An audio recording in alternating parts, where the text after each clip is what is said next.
Hello नमस्कार दोस्तों, स्वागत है आपका मेरे यूट्यूब चैनल पर जिसका नाम है माँ का संसार। कैसे हैं आप सब। तो यहाँ पे हम लोग सुबह सुबह अर्ली मॉर्निंग रेडी हो गए हैं घूमने के लिए। बाबू है, बाबू कहाँ जाएगा? कहीं जाएगा क्या? रात हो गया, कहाँ जाना? रात हो गया, कहाँ जाना है?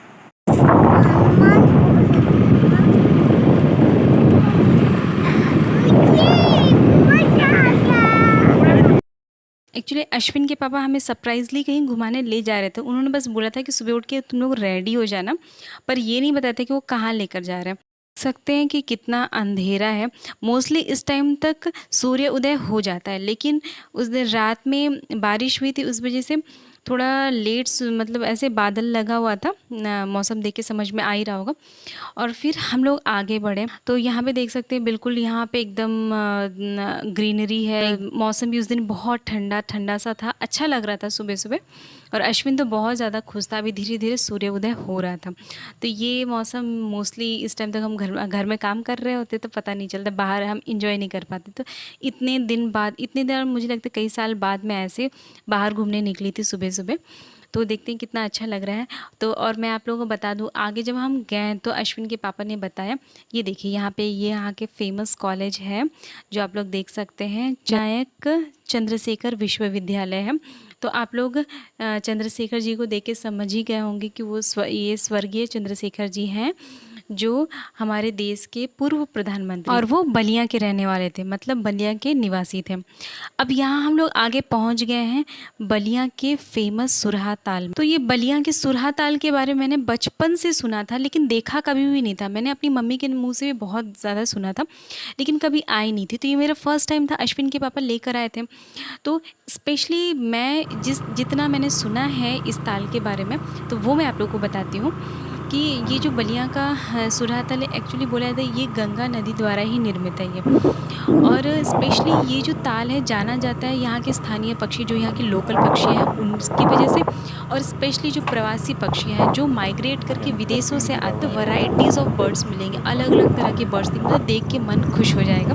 और जिनको बर्ड्स अच्छी लगती हैं उनको तो बहुत अच्छा लगेगा। और ये जो ताल है स्पेशली 1991 में इसको सुरहा ताल पक्षी विहार के नाम से घोषित किया गया था।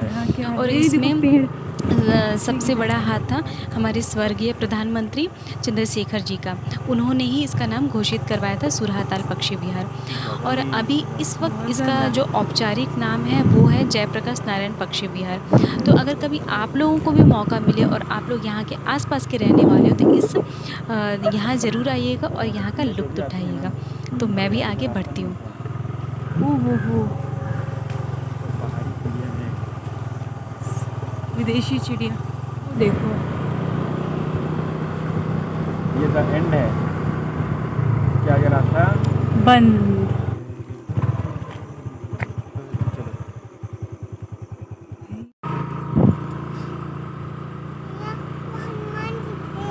हाँ तो यहाँ पे हमें रास्ता का पता नहीं था, फिर वापस हम मुड़ गए और आगे हमने रास्ता पूछा। और यहाँ पे रात के आंधी तूफान का असर है यहाँ पे। बना रही होगा।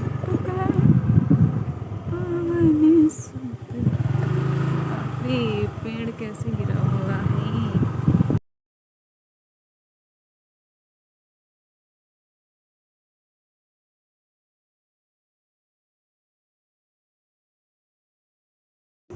अरे चाचा, यानी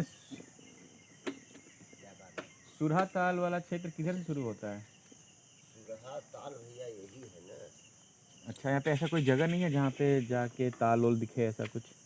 हाल तो यही है, देख रहे हैं तो यही सब दिख रहा है। मतलब यही ताल है ना, और दूसरा तो ताल को यही है बैठने का जगह।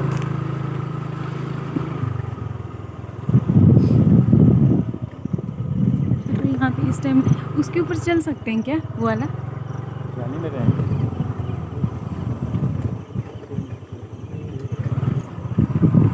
ये है ताल, इसमें कौन सा थक गया बच्चा? तो गाड़ी बैठ के कौन थकता है? गाड़ी में बैठ के तो कोई नहीं थकता है।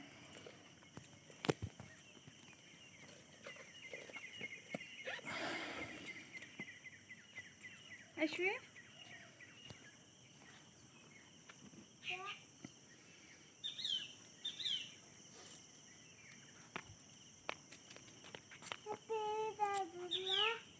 पैर दर्द हो गए बैठे बैठे, हो जाते हैं कैसे पैर खराब।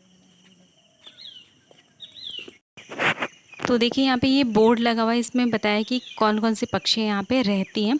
कुछ उस पक्षी तो हमने देखा भी और बहुत सारी को नहीं देखा, तो हो सकता है सीजन्स के हिसाब से आती होंगी, फिर जो माइग्रेट करती हैं वो वापस चली भी जाती हैं। यहाँ पे अश्विन अपना एंजॉय कर रहे हैं, मैं यहाँ पे देख रही हूँ। सुबह सुबह का मौसम व्यू बहुत अच्छा है। और यहाँ इसके बाद हम लोग ऊपर आए, यहाँ से बहुत अच्छा लग रहा था लेकिन थोड़ा डर भी लग रहा था, लेकिन इसलिए मैंने अश्विन का हाथ कस के पकड़ा हुआ था। और यहाँ से ऊपर का व्यू तो बहुत ही ज़्यादा मतलब अमेजिंग था। इसके बाद हम लोग नीचे उतरे, फिर वापस हमने थोड़ा वॉक किया, उसके बाद हम वापस निकल गए अपने घर के लिए। अश्विन तो खुश था लेकिन वो बहुत ज़्यादा थक गया था, क्योंकि वैसे तो हमेशा जिद करता है घूमने की, लेकिन सुबह सुबह का टाइम था और सुबह जल्दी उठे थे तो वो थक भी गया था। इसके बाद हम सीधे अपने घर के लिए निकले। घर पे जाके हमने ब्रेकफास्ट किया, उसके बाद थोड़ा रेस्ट किया, बाकी उसके बाद घर का काम किया। तो बढ़िया का सुरहाताल आप लोगों को कैसा लगा कमेंट करके ज़रूर बताइएगा। अगर वीडियो अच्छी लगेगी तो प्लीज़ मेरी वीडियो को लाइक शेयर एंड सब्सक्राइब ज़रूर करिएगा। तब तक के लिए नमस्कार, बाय बाय, अपना ख्याल रखिए। हर हर महादेव।